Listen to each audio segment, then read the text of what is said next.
gonna miss you so much, little guy. This here is Yoda, and she is one of my Vietnamese black-breasted leaf turtles, the Geoemyda spengleri. Rest assured, friends, these turtles aren't going anywhere. I just wanted to tease you all. But the title of this video wasn't exactly misleading, because what's actually happening is we are sort of saying goodbye to my leaf turtles. Vietnamese black-breasted leaf turtles are an animal endemic to northern and central Vietnam, as well as southern China. And those parts of those countries do see fairly cold weather. And what that means is that in preparation for next year's hopeful breeding, we need to cool them down. They need to experience a winter dormancy, call it a brumation if you will. These turtles will rest for several months where they don't eat and pretty much just chill. One thing that they might do is come out and have a little drink here and there, but other than that, they're pretty much just sleeping or hiding under leaf litter and wood for those cold months, re-emerging in the spring to begin breeding and eating and doing all their little fun turtle things. So in today's video, we're going to prepare them for their first hibernation or winter dormancy in my care. It's kind of intimidating or intense because, I don't know, I'm just kind of nervous about setting them up like that and not feeding them and so on and so forth. But of course, we'll be monitoring their health, periodically weighing them. It'll be quite safe. But alas, we are saying goodbye for a few months. And then they'll be back again. Don't worry, you'll get to see T and all the fun little guys. So let's go ahead now, take a look at all the leaf turtles and get to work, because we have some setting up to do. We gotta make it comfortable for that slumber. They need to have a pillow, if you will, made of leaf litter and sphagnum moss and have all the good things so that they can comfortably rest and enjoy their dormancy. Isn't that right, Yoda? Okay, friends, so as you can see, the leaf turtles are doing fantastic. Here is little E.T. hanging out in his water. Everybody's out because I just gave them a mist. They tend to come out because I think they always think they're being fed. Over here we have Ducky. She's one of my females. Looking adorable, watching, hoping for some food. Don't worry, we're gonna feed you. Some spider webs. You're okay. Over here in this enclosure, we have Littlefoot. And if you recall, I did set up a leap habitat for him, but I have some big plans for those leaps and decided to move him into a bin just like everyone else because they're doing so well. Because I'd like to repurpose the whole rack of leaps for another important project. Stay tuned for that. But yep, that's Littlefoot just chilling, stretching his front legs. Moving along here, we have Autumn, who is one of the other females I have. She's adorable, sweet little girl. And lastly, we have Yoda, who is my largest female. Very sweet girl. She's just hanging out in her water as well. So what we're going to do now is actually move all the leaf turtles into bins to have a nice soak, and then we'll offer them some pellet food. While that's happening, we're going to make all the adjustments to prepare their enclosures for their winter hibernation or brumation, their dormancy period. That cooling is important if we're planning on breeding these animals in the spring. So let's go ahead now and make the preparations, and they can have their sort of last supper, if you will, before the big snooze. Alright friends, so the first thing we're doing is just simply filling up a white bin with some reverse osmosis water to create the bath and feeding station. While the turtles' homes are getting their makeovers, as I mentioned before, they're gonna get a nice breakfast and bath. Can we say that? Is that not weird? Not for the turtles at least. So let's get E.T. right in there to enjoy his meal and soaking. Hi, buddy. Handsome little guy, eh? Hey, little man. There you go. Although leaf turtles are primarily terrestrial animals, it's safe to assume that they would take advantage of opportunities to cruise through little streams and creeks and would naturally live close to sources of water, while also considering that their natural habitat receives high levels of precipitation throughout the year. Bottom line, they do like water even though they're not naturally aquatic or swimming turtles.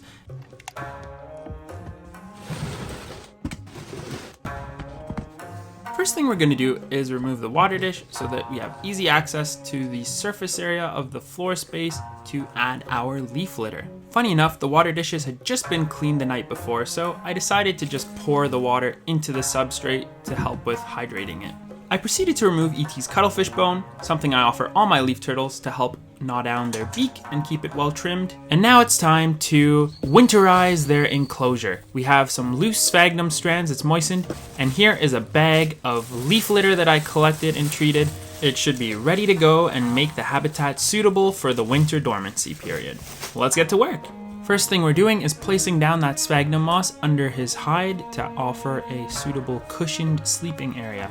Then we're gonna take a mister and give it a good misting so it's nice and moistened. Now we'll just place our wood back, shelter is in place, get our pothos back where it needs to be, and we're going to add tons of that leaf litter there to sort of insulate and cushion the whole living space. With leaf litter, the animal can hide under and just feel safe and secure in. Now all that's left to do is add the water dish back, fill it up, and ET's ready to go into his winterized enclosure. All right, little buddy, looks like you finished eating there. Ready to go back into your home?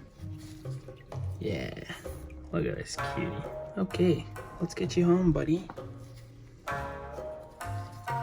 you go. 1 down, 4 to go. Now we're literally going to repeat the same process with Ducky. Here she is, beautiful little girl. It's almost as if she's winking at us.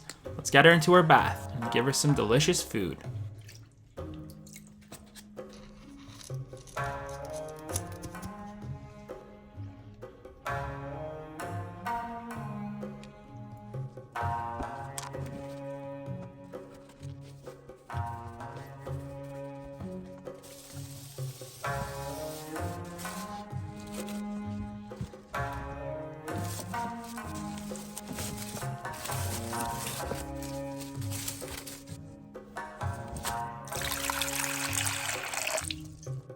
Wholesome to see that while we're doing all that, she's been munching away and enjoying her turtle food. Okay, Ducky, how was that? Oh, you took a poop in the water. We're gonna have to clean that out before the next turtle goes in. Let's get you out of there. Cute girl. Put her in her enclosure now. There we go. She's all ready to have her winter cooling now. I think it's interesting to note that a lot of reptile species actually benefit from a sort of winter cooling or dormancy. You might not even realize that very common pets, such as leopard geckos and bearded dragons, will commonly go through a cooling period in the wild. Bearded dragons brumate for several months of the year, and most keepers experience this in the form of, why is my bearded dragon not eating? Why are they just sleeping all day? Why are they coming out once or twice a month to drink and going back under their hide? That's a normal thing. A lot of reptiles go through this process. They have a sort of off season, if you will, where they rest and conserve their energy in preparation for the following spring. Now, for today's question of the day, I'd like to ask you all, what do you think are some of the animals that we commonly keep in the reptile trade, or that you know of already, if you've done your research on this topic, that benefit from or should experience a winter dormancy? Let me know in the comment section down below. As always, I'll give your comment a heart and we can engage in a little bit of a conversation. Thanks. Alright guys, so here's Littlefoot. He's my second male Geoemyda spengleri. This guy's a bit of a picky eater, but nonetheless he is a lovely animal. I've been trying to get him to eat pellets. Sometimes when I animate them enough, he'll go for them, but besides that, it's not always easy. Anyways, we'll get him in his bath now and we'll start working away on the enclosure. Here you go, little man.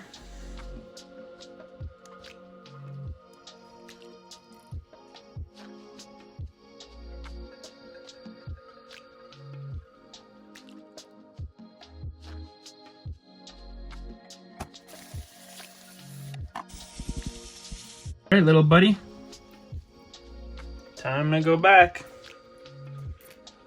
Oof. Welcome back to your home. Ready for your dormancy. Alrighty, next up is Autumn. She's my smallest female leaf turtle. Here she is. Hi, girl. Alright, you ready for your bath? Let's go get you in the water. Alright, there you go. I imagine she's gonna eat the food that Littlefoot didn't eat because she actually likes pellets. Isn't that right, Autumn? Yep, there she goes.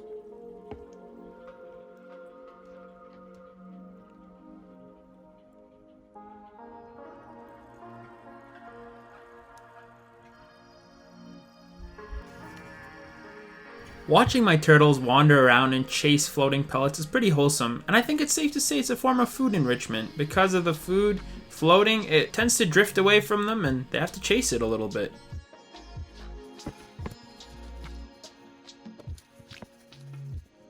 Alright, back at it we go. We dismantled the hide, place some moss in it, spray it down, put some leaves on it, put the hide back together again, and let's cover all the substrate with lots of leaf litter to get it all set up for the winter dormancy.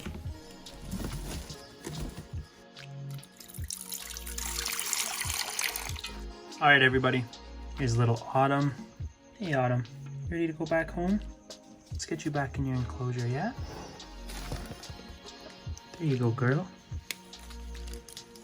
She's got her cuttlefish bone. Everything's all set up for her now. Okay everybody, so this is Yoda. She's my largest Geoemyda spengleri. Actually, I think she is my largest, not just female, I was gonna say. Alright, I'm gonna go ahead now and get her into the bath and see if she's hungry. Hi Yoda. Here you go, girl. There's just a few leftover crumbs from the last turtles. No fecal material, otherwise I would have replaced the water. There we go. And just like that, my friends, we're down to completing 5 out of 5 enclosures. Just gotta get that leaf litter on the moss, put the hide back together, and cover the substrate with leaf litter, and Yoda's safe to go back into her home. Exciting stuff. We're pretty well there.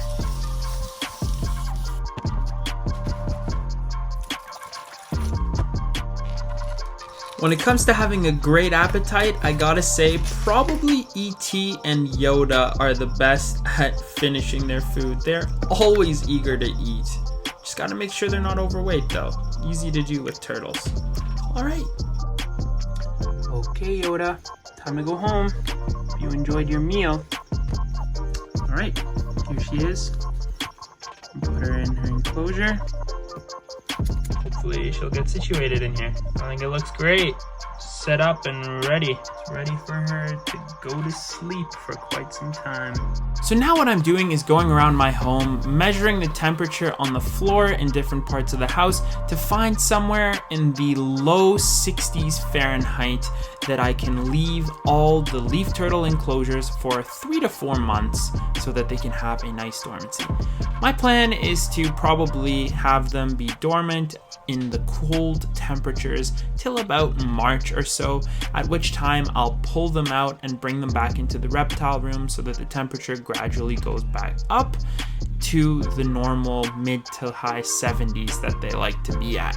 So as you can see, I'm finding some good temperatures on the floor along some of the hallways in the room under a table. That just might be the jackpot. That's pretty good. 63 Fahrenheit, I think we should be good enough. It should be just cold enough that the turtles aren't gonna eat and will just sleep and rest for a few months. One thing that I will be doing is ensuring that they aren't just drastically dropped to those cold temperatures. I'm going to give them time to have a few bowel movements, and then we'll gradually drop the temperatures and move them into that room.